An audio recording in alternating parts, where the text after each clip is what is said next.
Hello नमस्कार साथियों, हमारे शांति क्लासेस यूट्यूब चैनल पर आप सभी लोगों का स्वागत है।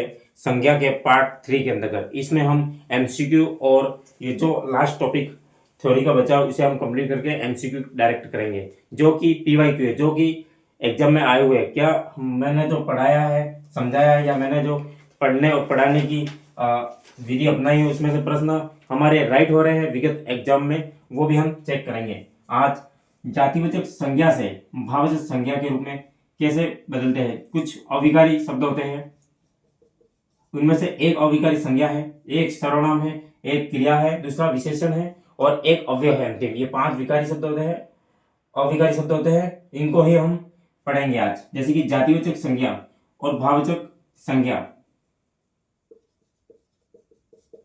तो आदमी का आदमियत होगा, अतिथि का आतिथ्य होगा, नर का नरत्व होगा, नारी का नारीतत्व होगा, जवान का जवानी होगा, कुमार का कौमार्य होगा, बालक का बालपन होगा, गुरु का गुरुतत्व होगा, पशु का पशुता होगा।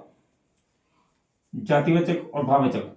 चोर का चोरी होगा, बंधु का बंधुतत्व होगा, पुरुष का पुरुष तत्व होगा, खेत का खेती होगा, स्त्री का स्त्री तत्व होगा, प्रभु का प्रभुता होगा, बाप का बपत्व होगी, वीर का वीरता होगा। आगे बढ़ते हैं हम। सर्वनामों शब्दों से भाववाचक संज्ञा। सर्वनाम भाववाचक संज्ञा। अहम का सर्वनाम शब्द अहम है, आप है, निज है, पराया है, अपना है, निजता है। ये सभी शब्द सर्वनाम के हैं। जैसे कि अहम से अहंकार होगा, आप से आपा होगा, निज से निजता होगा और पराया से परायापन होगा, अपना से अपनत्व होगा। अव्यय से भाववाचक संज्ञा समझेंगे। इसकी एक ट्रिक है, शब्दों के अंत में अगर ता, ई, पन आदि प्रत्यय लगाकर, अर्थात आदि ये प्रत्यय है, ये प्रत्यय शब्द आ जाए तो वो भाववाचक संज्ञा बन जाएगी। अव्यय की ये ट्रिक है। जैसे कि निकट से निकटता, निकटता, ऊपर से ऊपरी, दूर से दूरी, शीघ्र से शीघ्रता, शाबा से शाबाशी और ऊपर से ऊपरी।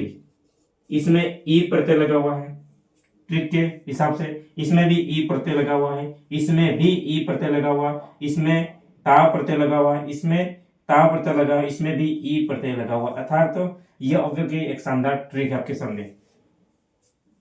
और ये सभी मैटर अपने 10वीं कक्षा की आरबीएससी हिंदी की बुक से उठाया गया है।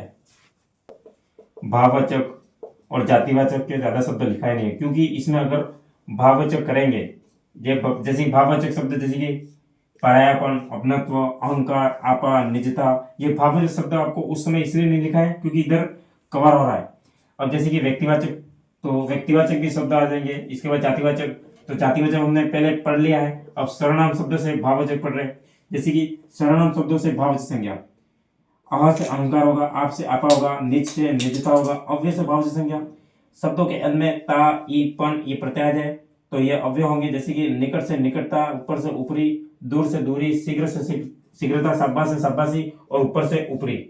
वापिस समझेंगे। जैसे कि विशेषण से भाववाचक संज्ञा में ये कैसे बदलेगा। जैसे कि ये अकेला है, उचित है, अमर है, आदर है, अलग है, गंभीर है, सुंदर है, ये सभी शब्द विशेषण है। अब अकेले का अकेलापन,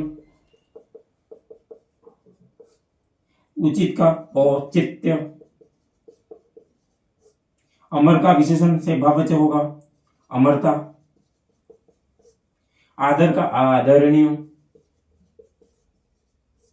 अलगाव होगा अलग का, गंभीर का गंभीरता होगा, सुंदर का सुंदरता होगा, लज्जित का लज्जा होगा, अच्छा का अच्छाई होगा,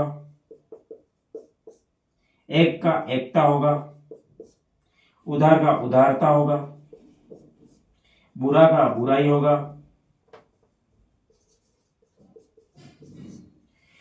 हिंसा होगा हिंसक का, पराधीन का पराधीनता होगा, उधार का उधारता होगा, अरुण का अरुणिमा होगा। अब हम करेंगे PYQ। हम जैसे कि संज्ञा का टॉपिक हमने खत्म कर दिया है, अब हम करेंगे अभ्यास कि हमारे संज्ञा में कौन कौन से प्रश्न राइट हो रहे हैं जो हमने पढ़ा है। जैसे कि निम्नलिखित में से कौन सी व्यक्तिवाचक संज्ञा नहीं है। तो देखो, गंगा, हिमालय, धनवान और रामचरितमानस। तो रामचरितमानस देखो आप व्यक्तिवाचक है, क्योंकि व्यक्तिवाचक संज्ञा वो है जो केवल दुनिया में एक है, जो यूनिक हो, वही व्यक्तिवाचक होगा। तो ये व्यक्तिवाचक है। यहाँ पूछा नहीं है। धनवान, हिमालय, गंगा, तो धनवान नहीं होगा। क्यों? ये एक भाववाचक संज्ञा का उदाहरण है, तो हमारा आंसर सी होगा। अब हिमालय एक है, गंगा नदी एक है, तो ये व्यक्तिवाचक संज्ञा का उदाहरण है। दूसरा प्रश्न, निम्नलिखित में से भाववाचक संज्ञा का उदाहरण है। तो देखो, हिमालय व्यक्तिवाचक है। सच्चाई, जिसके पीछे ई है, ता है, ए है, ये कोई स्वर मिल जाता है, उसे हम भाववाचक कहेंगे। ये छोटी सी लिंग है, इसे आप समझ सकते हो। तो देखो, सच्चाई, तो ये भाववाचक संज्ञा का उदाहरण है। बी ट्रिक से और डायरेक्टर समझते हुए करे तो हिमालय एक है। सभा समूहवाचक का उदाहरण है, अर्थात तो जातिवाचक का ही भेद समूहवाचक होता है, उसका उदाहरण है, तो ये जातिवाचक होगा। मिट्टी, एक मिट्टी तो बहुत सारी होती है, कचारी मिट्टी होती है, लाल पीली मिट्टी होती है, जलोढ़ मिट्टी होती है, तो बहुत सारी होती है, तो ये जातिवाचक में आएगी। तो हमारा आंसर बी होगा। धीरता शब्द है, मैंने कहा, कल ही हमने कहा कि प्रकृति में जो भी पाया जाता है उसे हम संज्ञा कहते हैं, चाहे ये मार्कर भी है तो संज्ञा है। तो धीरता अपने आप में एक भाववाचक संज्ञा का उदाहरण है, तो ये संज्ञा होगा। सी हमारा आंसर राइट है। निम्नलिखित में से संज्ञा का पद का उदाहरण है। इंपॉर्टेंट क्वेश्चन है ये। संज्ञा का पद, देखो, शेर के समान बलवान, ये किसी को दर्शाया गया है, किसी न किसी तरह देव का मारा वो, ये एक लोकोक्ति है। तो भारत के प्रधानमंत्री हमारा राइट होगा, क्योंकि ये एक व्यक्तिवाचक है। भारत का प्रधानमंत्री दो चार तो होंगे नहीं, केवल एक ही होगा, तो ये ए हमारा आंसर सही होगा। नेक्स्ट बढ़ते आगे। कृपया शब्द है, तो क्रिया है, संज्ञा है, सर्वनाम है, अवयव है। कृपया, तो अभी हम क्या पढ़ रहे हैं? संज्ञा। भाषा संस्कृति का अंग है, ये एक इंपॉर्टेंट प्रश्न है, समझेंगे।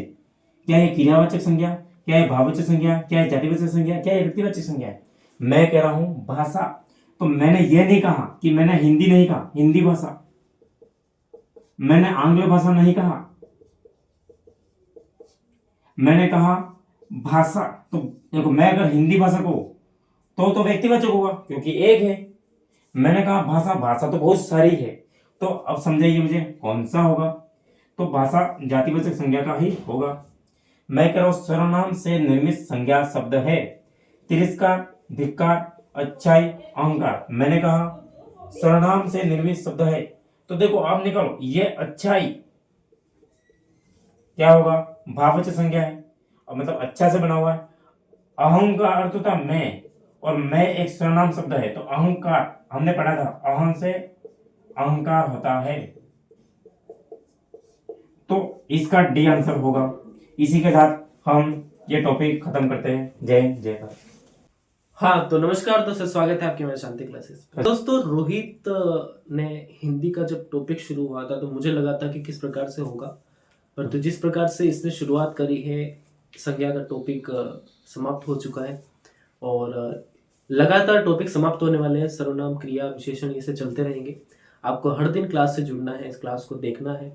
अभी रोहित सर जुड़े हैं, आगे आगे और भी अन्य टीचर्स को लाऊंगा मैं। जो डीएलएड की क्लासेस भी बहुत जल्दी हम लाने वाले हैं, उसके नोट्स मैं आपको दूंगा। दोस्तों, ये पूरा टॉपिक रोहित ने समाप्त कर दिया है, अभ्यास भी करवा रहा है। तो मेन चीज ये है कि काफी अच्छे प्रकार से समाप्त हो रही है, क्लासें काफी अच्छी चल रही है। और रोहित सर, कैसा लग रहा है आपको क्लास? बहुत अच्छा लग रहा है। पहली बार कैमरे के सामने आकर आपको कैसा अनुभव हो रहा है, कैसा मतलब आपको लग रहा है?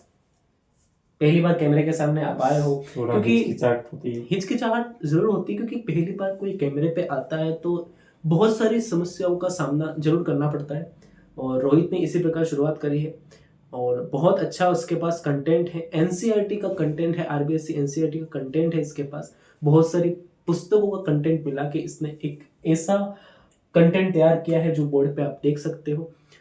आप अच्छे से इस टॉपिक को समझेंगे और आगे भी समझते रहेंगे दोस्तों। तो इसी के साथ दोस्तों मिलते हैं ऐसे ही क्लास में, बहुत अच्छी क्लास में। रोहित, आप कुछ कहना चाहोगे? रोहित सर? नहीं, कुछ नहीं। फिर भी दो शब्द बच्चों के लिए जो पढ़ाई कर रहे हैं अभी वर्तमान समय में, एक शायरी हो जाए, कुछ दो शब्द हो जाए। बस पढ़ते रहो, पढ़ाते रहो, ये मुहिम चल रही है अभी। और कुछ